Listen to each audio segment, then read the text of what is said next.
Hello, everyone. Welcome to the SavvyCast. This is Jamie, and I'm so happy you're here today, whether you're watching on YouTube or listening to the podcast. Okay, today we have the Midlife Savvy team here again. My daughter, Ellie Hiller, and Gina Pitts. They have a wonderful course that I'm currently digging deep into, Midlife Savvy. They are fabulous. They've been here several times. Welcome back, Gina and Ellie. Hey. Hello. I have asked Gina and Ellie back to, and this is actually a listener request that I feel quite sure many other listeners have probably wondered before. So, and I have as well. We're going to talk about how to get the daily, and I'm sure y'all are specifically dealing with women, but this might apply to men as well. How to get in our daily protein and fiber in just a day. What do we need, and how do we get it in? Just a few examples.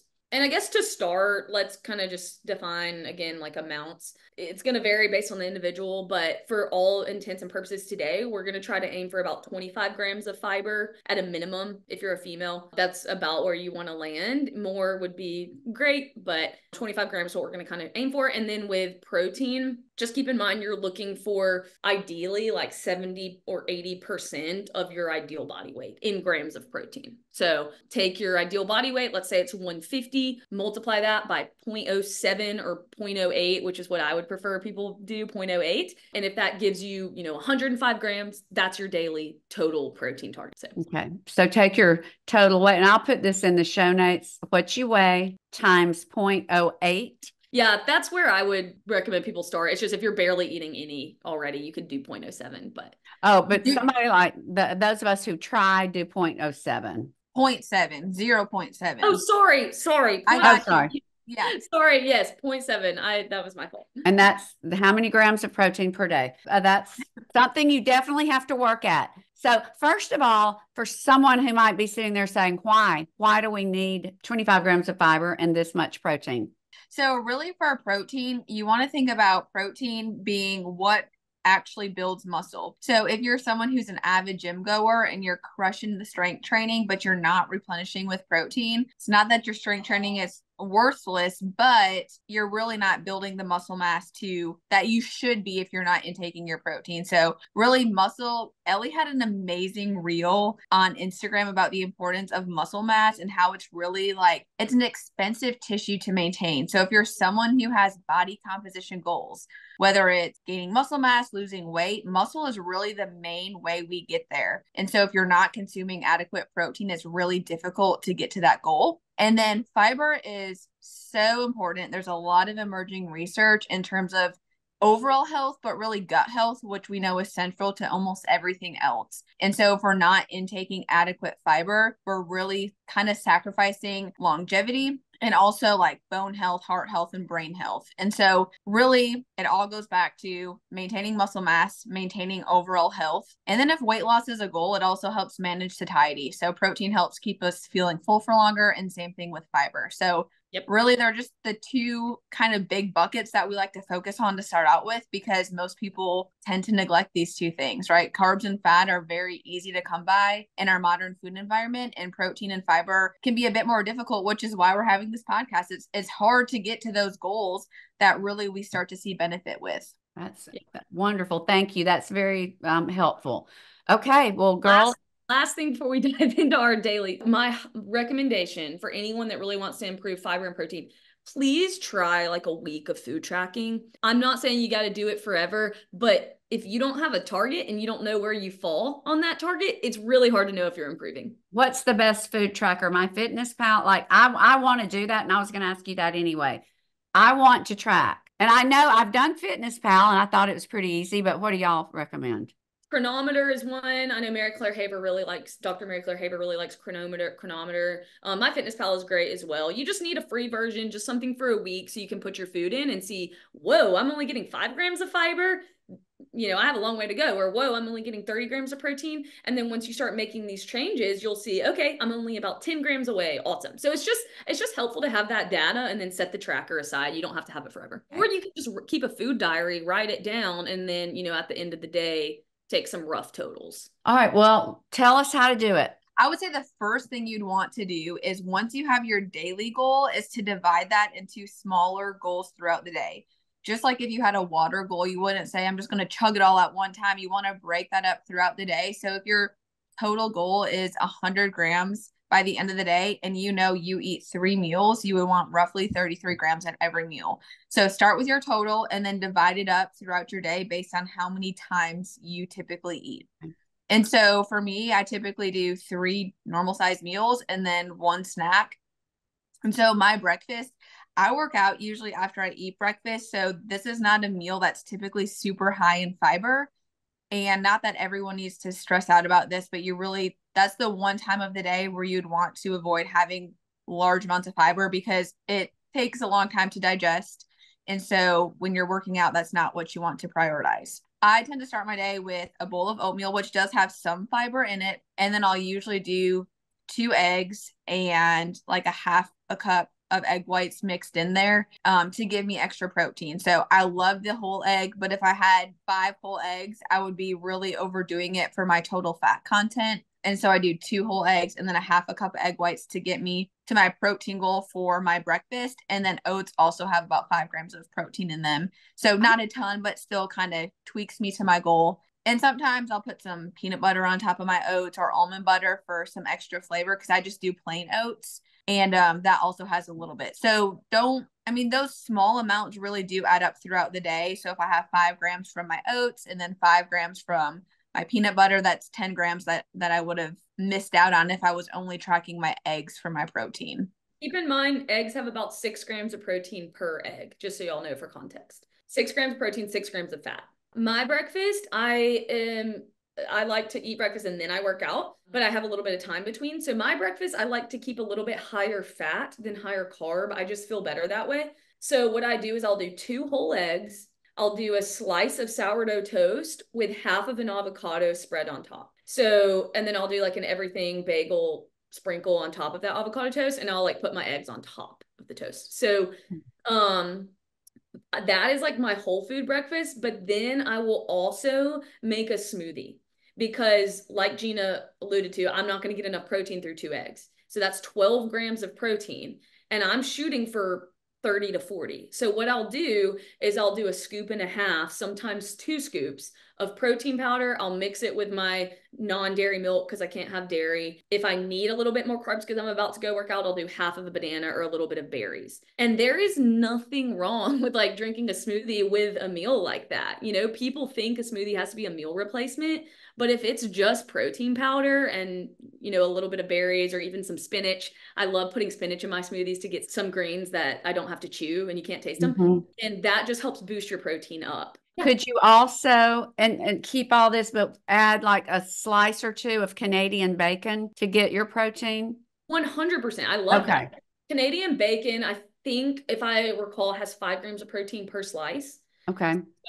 So 2 pieces of Canadian bacon would get you to 10 grams plus the 12 grams from the eggs would be 22. So wow. Yeah, you could do turkey sausage as well.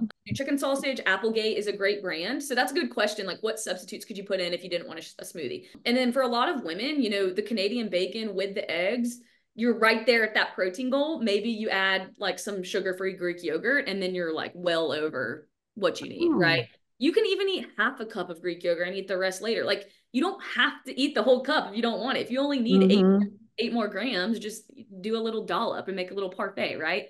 Yeah, but then another thing too, before we move on to lunch, something that I've done a lot, Dr. Gabrielle Lyon brought this up and I really appreciated it because a lot of women can't eat a big breakfast in the morning for multiple reasons. Yeah, be it they're wrangling kids or they just are not hungry. A lot of women wake up not hungry. It is so important to get protein in at breakfast, even if you're not hungry, especially before coffee. Coffee, if you can get some protein in before you take your first sip of coffee, even if it's just 1 boiled egg, you just eat 1 boiled egg really quick, you're going to be so much better off starting your day that way than starting out with something that's as adrenalizing as coffee, right? So, because what happens is you're going to drink some coffee if you haven't had anything to eat.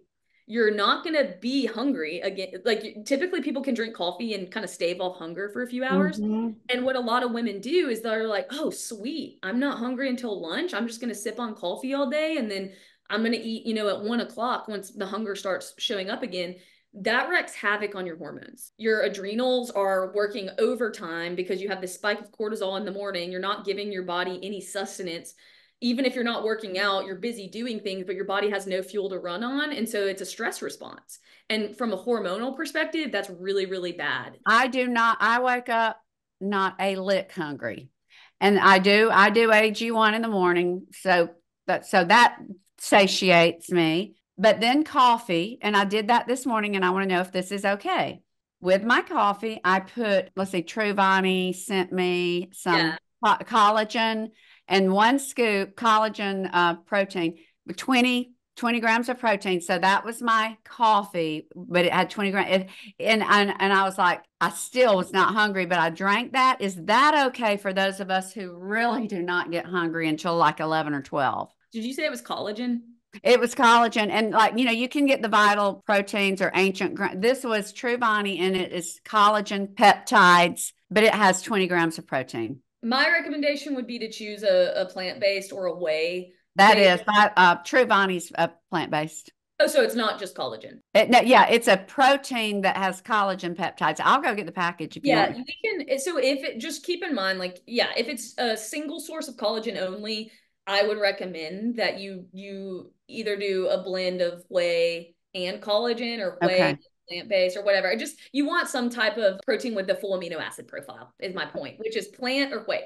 But my point is, if you can't get food in, better than nothing would be half of a Fairlife protein shake, or you can mix that as your creamer in your coffee. Just some protein is better than none. And with your coffee, but before coffee. You can put it in your coffee, or you can take sips of that half of a shake while you're waiting for the coffee to finish. But that's just best case scenarios to get some protein in before. And I didn't want to go on this big of a tangent, but what my point was that Dr. Gabrielle Line was like, sometimes if you're a busy mom, she's like, I'll do 2 scoops of protein powder to get me to 40 grams of protein, and she'll just make a shake in the morning. Like, that's easy. Just do that if you're not hungry and you want to get 40 grams right off the bat. Use protein powder. Don't be afraid to do that. And I will say the Shamrock Farms or whatever, they have these little, and they're not big drinks. They have chocolate, vanilla, and the strawberry, I think, has red color in it. And they're like 30 grams of protein, and those are very palatable. A lot of times I'll drink one of those, and 30 grams right there. Just always opt for whole food if you can. If you're hungry, eat whole foods. Okay. Yeah. Gina, lunch or snack, whatever comes next. Okay, next I typically have lunch, and usually my lunch is, I would say, is probably my biggest meal, just because I've worked out and I'm really, really hungry after. And so I tend to make, you've probably seen posts before on our page, but I like to do volume eating. And so that's like, how can I cram in as much food as possible for essentially like a lower amount of calories? I'll tend to make, I start with a base of some type. So I'll usually do like broccoli slaw, or I love salad kits, but I do not like salad dressing or the topping. So I truly buy the salad kits for the blend of lettuce that it is. And so I'll dump a ton into a giant bowl. And then since I've just worked out, I know carbs are really important. So I'll usually do some roasted sweet potatoes on top of that. And then for my protein source, I usually stick to chicken, or like a lean ground turkey or a lean ground beef, just again, because I've just worked out. So staying like on the leaner end for my protein source is one of my goals for lunchtime. And then in terms of fiber here, I'm on an edamame kick. So a lot of times I'll sprinkle edamame on top of my salad just for some extra fiber, and it's delicious. And then my last I have no struggles with protein because I love cottage cheese. So cottage cheese, I really add to lunch and dinner along with my protein source. So I'll usually do 3 to 4 ounces of cooked chicken breast along with a half a cup of cottage cheese. And that's about 40 to 50 grams of protein. And the creaminess from the cottage cheese is almost like the salad dressing for me. So I don't ever really use any external dressing, sauces, marinades, because between cottage cheese and then if I add some avocado, I am totally set. So that's typically what a lunch looks like. And then I do like something crunchy. And so popcorners, again, this is not like, don't go eat the whole bag of popcorners, but like I'll put 3 or 4 into my bowl just for some extra crunchiness. And it's such a satisfying meal. Okay, Yeah. that sounds great. You're a big goat cheese person too, right? Sometimes you I do. I love sprinkling goat cheese on things. There's so many things that my bowls are really like emptying out my refrigerator. How many things can I fit into this? Yeah. Mix it all together. Yeah. Oh, that is awesome. I love those ideas. And yes, the cottage cheese, I'll just share a little tip for a snack is sprinkle everything but the bagel and cottage cheese or either mix it up and just get, I think you can only have a few, either the crackers that are non, anyway, they're gluten free, but I do the everything but the bagel, even just 4, but I heap on the cottage cheese and with the everything. It is so good. And I'm not hungry. I mean, that's a good snack, but I love cottage cheese too. I'll keep mine pretty quick, but it's not as exciting as Gina because I just like to keep things a little. I can't have dairy too, so it's harder for me to get protein in. I prep some form of ground meat at the beginning of the week, so I always have either ground turkey or ground beef, lean ground beef in the fridge. So for lunches, just because that's the smallest meal of the day for me personally, I don't love a big lunch. So I'll do a big base of tricolor coleslaw, typically, which is kind of similar to what Gina said, broccoli slaw, tricolor coleslaw. That's my base. It makes me feel like I'm eating rice, honestly, because it's just volume. So that's my base. Typically, I'll put in like a cup of rice, so cooked rice, just to add a little bit of high quality carbs or just carbs in general. And then I will add like 6 ounces of ground meat, right?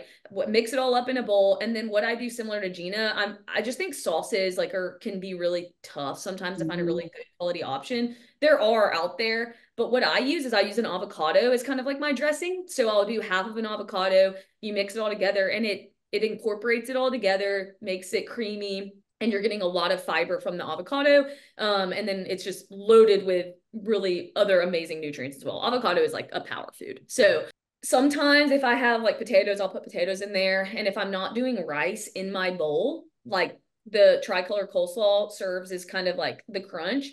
And then I'll eat like a piece of fruit as my carb. So maybe a side of berries that I've cut up if it's summertime, or an apple or something. So yeah, that's my typical lunch. It's very simple, but easy way to get in fiber and protein. Okay, that's great. And I love to keep ground turkey, the 3-pound bag of Genio, just brown it. I browned it last night and we'll eat off that this week. That's so easy. And I love the bagged slaws. I have I have 2 snacks. One of them, it incorporates cottage cheese again. I love rice cakes, plain rice cakes. You put down a layer of avocado, a layer of cottage cheese, and then you can buy the really thinly sliced pieces of salmon. It's like the sushi salmon on top of that, and it's so stinking good. So if you have more of like a savory tooth in the afternoon, that is my go-to. If not, I love making smoothies in the afternoon because I'm typically like flying out of my house, going somewhere. And so I'll usually blend a half a frozen banana, some frozen strawberries, a cup of Greek yogurt. I like the Oikos. There's 25 grams in it. And then I'll do Fairlife, the skim milk, and I'll just blend that together. Super, super simple. And I like to top it. And this is where there's a little bit of fiber in berries, but I'll top it with some high fiber cereal. So I know like bran is a really high fiber cereal. I also like Grape Nuts. They make a flaky cereal now. And so I'll just sprinkle some on top of my smoothie for a little extra crunch. And then I eat it with a spoon. So I feel like I'm having like an acai bowl or something fun and different. And that's what I'll do typically in the afternoon to keep me held over until dinner. My favorite snack, I'm always so hungry by the time dinner rolls around, so I'm always snacking on something while I'm cooking. My favorite thing as of late is Ithaca hummus. It has very few ingredients. And so I'll do that with whatever cut up veggie I have in the fridge. So typically it's like some type of cucumber with the skin, or carrots, or even just like broccoli. But the hummus is outstanding. It's not like loaded. It has chickpeas, obviously, which do have fiber. So it's maybe like 2 tablespoons has like 2 grams of fiber, but that's what I enjoy to snack on since I can't have dairy. So. And just with your crudités, that's good. Right. And it gets in, a lot of veggies that way. You can do raw peppers as well. I love cutting up raw peppers. So yeah, so that's my snack. And then my dinner, I do really, really, really love incorporating fish as often as possible at night. Salmon is typically my go-to, and then the other one would be like tilapia, but salmon I just prefer because of the nutrient profile. So I'll air fry a piece of salmon. Typically it's frozen. Costco has an amazing wild caught frozen salmon that it's so easy. You can thaw out like literally in a heartbeat, or you can even cook from frozen in the air fryer. Gina taught me that. Oh, Yeah, oh, Gina. can y'all share that little technique in the show notes? And it is because I'm going to Costco today. It's just in a individually wrapped. It's just a big bag in the frozen section, and it's Atlantic, and it doesn't have any sauce on it. It's wild caught. It's outstanding. Gina, don't you buy that brand? I get mine from Walmart because there is not a Costco around here, but it's individually vacuum sealed. Yeah. And yeah, you just stick it in. You can stick it in the oven or air fryer frozen. I just spray mine with a little olive oil or avocado oil and then season it. It's like a lemon pepper from Kinder's, and it's I have that. Literally, it falls apart with your fork. It's so good. Okay, so how do you unwrap it? You sprinkle it with the Kinder's, which their lemon pepper amazing, next level. It's like fresh lemon almost, and then you just stick it, spray it with a little avocado in 400. Yep, and stick it in the oven, and it takes, depending on how thick the fillets are, like 15-ish minutes, and then it's so flaky, it like falls right apart. And then we do like tacos. Oven or air fryer? I thought you said it. I like the air fryer better just because it's faster and I'm typically starving. But yeah, I usually cook it for a little bit on like 375 just to like not burn it. And then I'll do 100 to finish it off. But just check it with the thermometer and do it for like 15 minutes. But literally it's so fast and it's the most convenient way for me to do dinner, honestly. Yeah. I love that. Thank y'all for that tip. I'm going to Costco after this. Okay. Yeah, so I'll just do a fish and then love. I'm obsessed with sweet potatoes in the air fryer. It's literally like with cinnamon and olive oil on diced sweet potatoes. It is dessert. It is dessert. So put cinnamon, olive oil. You can put them in the oven or the air fryer. I just like the air fryer because it's faster. But I'll eat a whole sweet potato diced up. My husband and I will each have a whole sweet potato, and then some type of veggie on the side. So recently we've been doing grape tomatoes. I don't know why we love those so much right now, but we'll just I'll saute those, just not even cut them, but I'll just put them in a pan with like even some like asparagus. I'll cook that, or Brussels sprouts. But yeah, it's an amazing dinner, so we love it. Ellie, mine's similar. We're on a huge salmon kick over here too, and typically if I had potatoes at lunchtime, I'll do basmati rice at dinner. So we're exact opposites. Like you do rice at lunch, I do rice at dinner, and then also a veggie. So really, I'm just kind of covering protein, carb, fat, veggie in my head to make my meals. And so I'm on a zucchini kick. So that's usually what I do for my veggie at dinner. So rice, salmon, some zucchini. Always have a sweet tooth. I mean, there's not a day that goes by where I don't crave something sweet. So my go-to is like really, really dark chocolate, which is also pretty high in fiber. So an ounce of very dark chocolate has 4 grams of fiber. Woo! Which is awesome. And I'm about to post a reel on our Vulcan page, but I toasted some quinoa in a pan and then made dark chocolate bark out of it. So it's quinoa and dark chocolate. It's literally amazing. So it's kind of a double whammy for fiber. I know it's a sweet treat too, but it's kind of a healthier way to get in some fiber, a little protein. And it's like, okay, I feel like I have some nutrients in this dessert. Gina, you could put that bark on some Greek yogurt as a protein in like a granola, a chocolate granola. That would be amazing for dessert. Yeah. Oh, yum. And you're going to share the reel or a link to it before we post this, because everybody's going to want to see that. I've never, that's amazing. Love it. Well, yeah, that's it. That's pretty much it. Just hopefully gives you guys some ideas. So, and I was gonna say the last thing is like lunchtime or quick snacks. There's a lot of like the Joseph's Lavish bread. It's like a giant wrap. Those have a ton of fiber in them. Same thing with like the keto brand tortillas. Not that we're like, oh, go keto, but they typically have a bit of fiber in them also. Okay. So if you're struggling to get fiber in, you could always start by adding that to your lunch and making a wrap, or like the breakfast we talked about. Instead of, I mean, I love sourdough, but if you opted for a whole grain like Dave's Killer Bread, there's 4 grams of fiber in that and also 4 grams of protein. So you wouldn't even have to add in anything else if you swapped out your bread to a higher fiber, higher protein source. So that's good to know too. Oh my goodness. Well, ladies, thank you. This is so helpful. As always, I appreciate just this wealth of information, and I'll have you all on again soon. Thanks for having us on. Thank you. Thanks, girls. And until next time, everyone have a fabulous rest of your day. Hi, everyone. I hope you enjoyed this episode of the SavvyCast. If you'll take the time to rate, review, and subscribe on iTunes, that would mean so much. As always, thank you for listening and have a blessed day.